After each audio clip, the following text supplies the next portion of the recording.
Xenoblade Chronicles X is a game with a world almost unmatched in its size and amount of thriving environments. The game is set on an alien planet called Mira, after some of the remaining survivors of Earth crash onto the planet's surface. The player's duty as a member of Blade is to explore the vast planet and complete a number of tasks as they progress. This starts off by having the player explore the world on foot, and as the story progresses they then get to pilot giant mechs known as skells. These elements enrich the world and add different layers of depth to how the player explores Mira.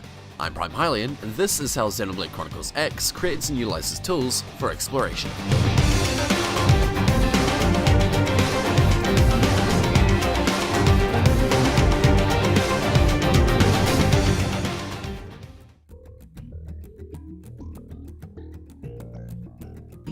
Xenoblade Chronicles X's setting, Mira, spans across 5 different areas outside of the human headquarters New Los Angeles. These areas are known as Primordia, Noctilum, Oblivia, Silverlum, and Coldrus. Throughout the game, the player slowly explores these different areas for a variety of motives. Apart from the obligatory main quest and side quests, the player has ongoing duties throughout the game and smaller missions they can choose to complete for bonus items and rewards. These include scouting out the planet to plant data probes, defeating dangerous creatures known as tyrants, retrieving pieces of the original Ark ship, the White Whale, collecting quantities of particular items, and numerous other tasks which fill the planet's overworld. Some of these may appear as fetch quests, defined as sending the player out to collect a certain number of items and return them to complete the quest, a staple of the RPG and adventure game genre. This is the trope, like mentioned before, that games from a variety of genres fall into, particularly RPGs and adventure games. Some enhance engagement while others drag it out. In the case of Xenoblade Chronicles X, however, they rather give a new layer to the exploration. Mira in itself is a vast, but more importantly, a rich world, which brings a sense of excitement when exploring it. It's rich, namely not only because of the extremely unique and large variety of geographic environments and ecosystems to discover, but because this fetch quest functionality spreads items throughout and encourages you to actively explore more of it. These items drive the player to explore every possible inch of the map, including traversing over very difficult terrain. Not only does this give the player the satisfaction of discovering and reaching a new area, but they're also granted benefits, such as XP for finding new locations or different environmental elements which help advance their current state. While a portion of the area has to be explored to progress the game's story, a large amount of these elements are entirely optional, though they increase quality of life by advancing the player's character further. This is called rewarding exploration, where the player goes out of their way to explore the world and is rewarded with extra benefits for doing so. This motivates the player to explore the world further and more in depth, wondering how to get to a particular viewpoint, spending a good portion of time exploring different pathways, encountering different enemies, and growing stronger in the process. And Xenoblade Chronicles X encourages it further with benefits that enhance quality of life. Another layer to this exploration occurs over a large portion of the game.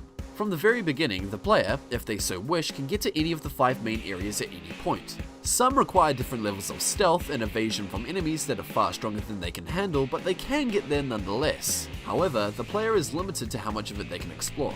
In each area, a portion of the locations are inaccessible by foot, and this proportion increases as the player explores each of the different areas. Primordia features a variety of high-standing cliffs and hills, but the majority of the area is still accessible, whereas Noctilum provides far less locations of vantage to help exploration and more inaccessible zones. Since they are on foot, they are limited to where they can reach.